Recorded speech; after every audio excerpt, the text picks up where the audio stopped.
এই মুহূর্তের সবচেয়ে বড় খবর, তৃণমূলের মুখপাত্র কুণাল ঘোষ আরও জল্পনা বাড়ালেন। তিনি তৃণমূলের রাজ্য সাধারণ সম্পাদক এবং মুখপাত্রের পদ থেকে ইস্তফা দিলেন এবং সেই ইস্তফা গ্রহণ করল তৃণমূল।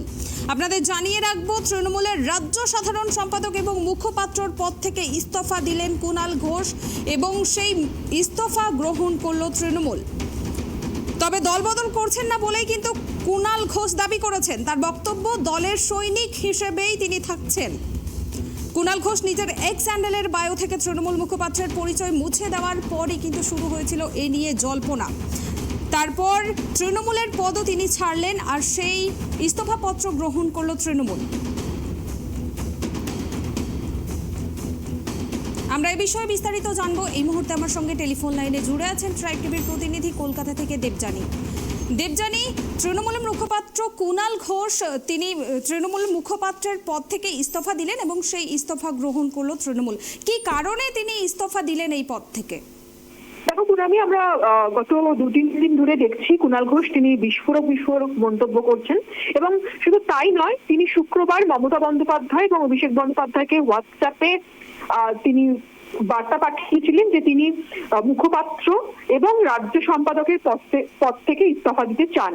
আজকে কুণাল ঘোষ নিজেই যেটা টুইট করে জানিয়েছেন যে মুখপাত্রের পদ থেকে তাকে সরিয়ে দেওয়া হয়েছে, তার ইস্তফা গ্রহণ করেছে, তবে রাজ্য সম্পাদকের পদে এখনো তিনি রয়েছেন এবং সেটাও তিনি দলের কাছে আবেদন করেছেন যাতে সেই পদ থেকেও পদে তার ইস্তফা পত্র গ্রহণ করা হয়।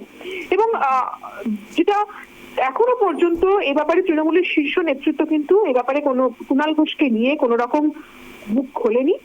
পুরোটাই তারা তাদের এই কুণাল ঘোষকে নিয়ে তাদের যে অফিসিয়ালি বক্তব্য সেটা তারা এখনো পর্যন্ত দেয়নি। তবে এর আগেও তোমাকে জানিয়ে রাখি কুনামি, যে কুণাল ঘোষকে মুখপাত্র হিসাবে দল কিন্তু সেন্সর করেছিল, কিন্তু তারপরও আমরা দেখেছিলাম যে তাকে আবার মুখপাত্রের দায়িত্বে ফিরিয়ে আনা হয়েছিল।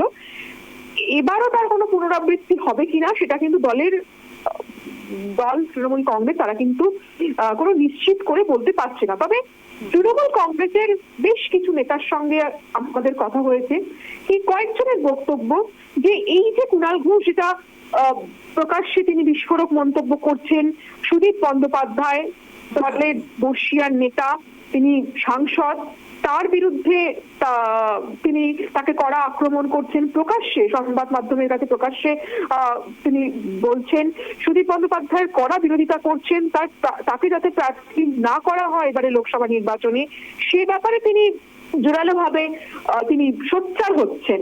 তো এই যে এই বিষয়টা, এটা কিন্তু একেবারে একটা দল বিরোধী কাজ বলেই দলের একটা বড় অংশ মনে করছে এবং তারা বলছে যে নেত্রী ঠিক করবেন, মমতা বন্দ্যোপাধ্যায় ঠিক করবেন যে কে টিকিট পাবে কে টিকিট পাবে না। সেখানে প্রকাশ্যে এইভাবে মন্তব্য একেবারেই ঠিক নয় এবং তাদের বক্তব্য যে এটা একটা সংক্রামক, এটা যদি খুব ছড়িয়ে পড়ে তাহলে দলের ক্ষতি হবে এবং সেই কারণেই কুণাল ঘোষের মুখপাত্রর পদ থেকে তার ইস্তফা গ্রহণ করা হলো, এমনটাই কিন্তু তারা মনে করছে।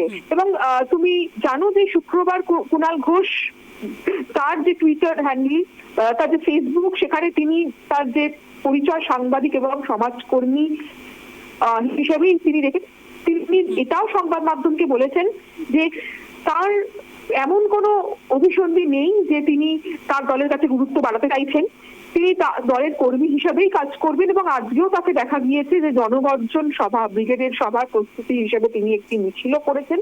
তবে মিছিল করলেও তিনি তার বিস্ফোরক মন্তব্য থেকে বিরত থাকেননি। আজকে তিনি এক ধাপ এগিয়ে সুদীপ বন্দ্যোপাধ্যায় যেমন কড়া সমালোচনা করেছেন, একাধিক করেছেন, সেরকম ওই পদে উত্তর কলকাতা, যেখান থেকে সুদীপ বন্দ্যোপাধ্যায় গত 5 বার জিতে এসেছেন, সেই উত্তর কলকাতা কেন্দ্রে শশী পাজাকে প্রার্থী করারও দাবি জানিয়েছেন। ফলে কুণাল ঘোষের এই যে বক্তব্য, সেটা দলের লাইনে বাইরে তিনি কথা বলছেন এবং দলকে অস্বস্তিতে ফেলছে বলেও কিন্তু তৃণমূলের একটা অংশ মনে করছে। পুনামি।